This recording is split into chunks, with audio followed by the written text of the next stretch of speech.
Bismillahirrahmanirrahim.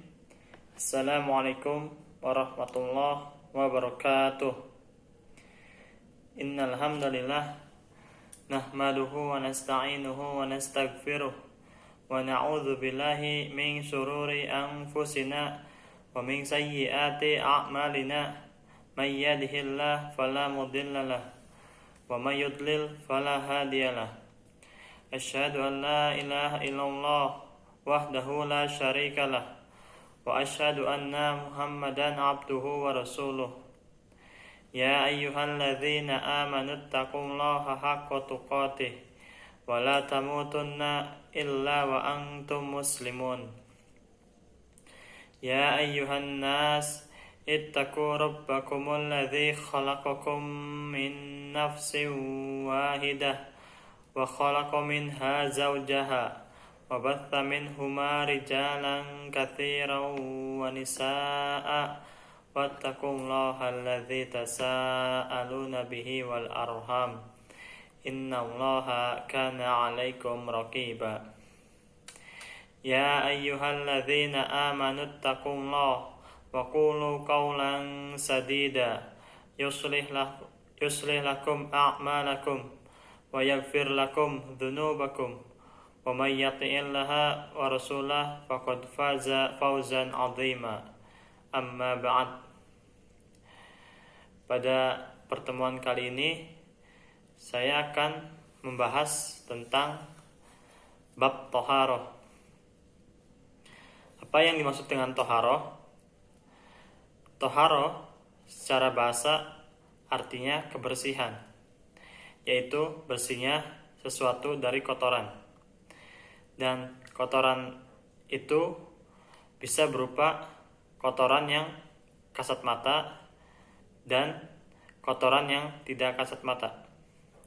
Contoh kotoran yang kasat mata adalah seperti sesuatu yang najis, seperti air kencing, kotoran manusia, kotoran hewan yang tidak halal untuk dimakan. Juga darah haid dan darah selain darah haid. Sedangkan contoh kotoran yang tak kasat mata adalah seperti dosa-dosa, kemaksiatan,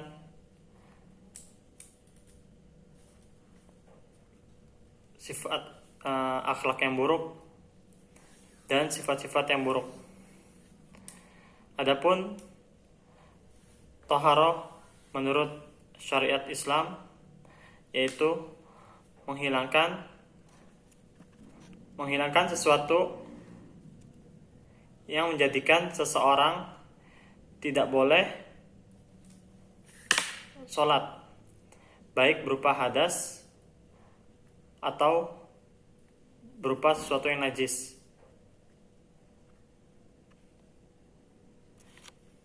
Macam-macam Toharoh atau bersuci dibagi menjadi dua macam. Yang pertama toharoh hissi, yang kedua toharoh maknawi.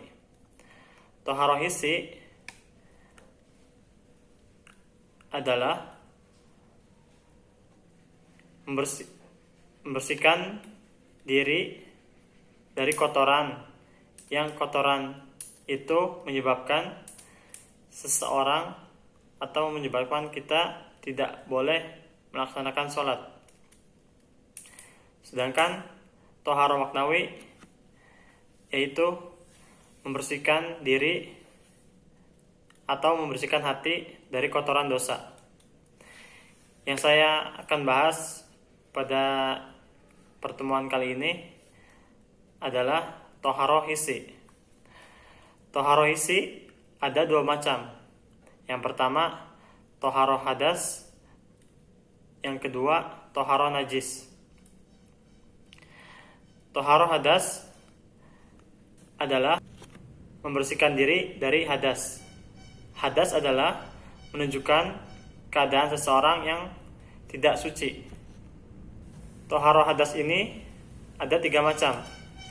Yang pertama toharoh kubro atau besar, yaitu untuk menghilangkan hadas besar dengan cara mandi wajib atau mandi besar.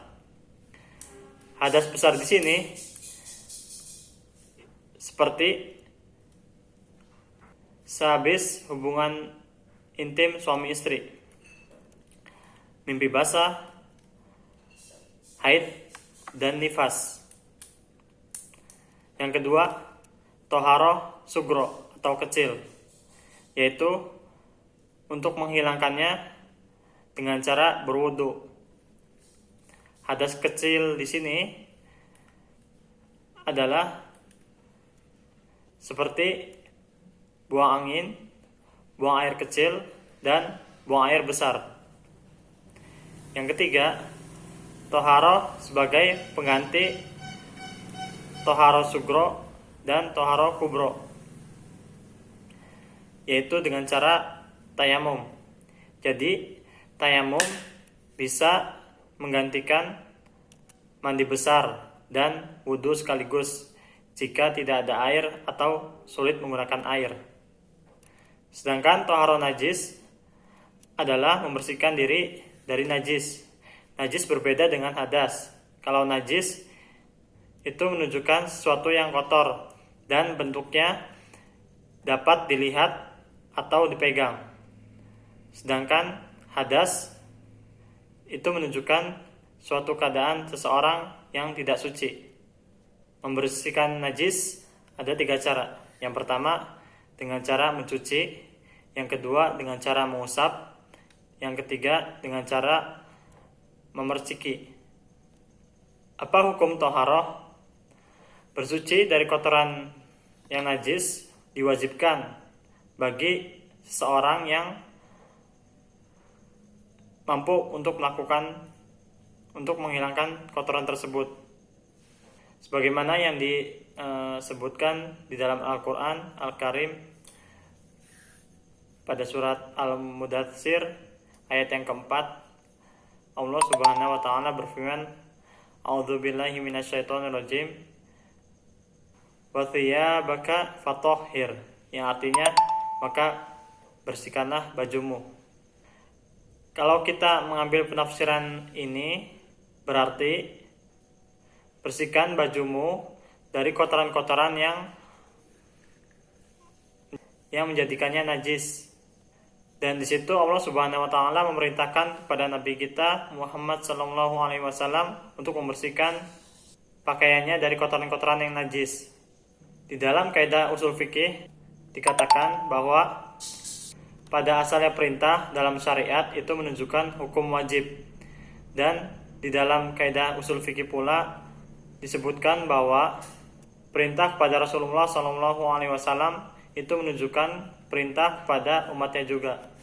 Mungkin itu saja yang bisa saya sampaikan. Kurang lebihnya mohon maaf apabila terdapat kesalahan, maka datangnya dari saya sendiri dan mohon dimaafkan. Apabila terdapat kebenaran, maka itu datang dari Allah Subhanahu wa taala yang telah memberikan ilmu kepada kita semua. Wassallallahu ala nabiyyina Muhammad. Assalamualaikum warahmatullahi wabarakatuh.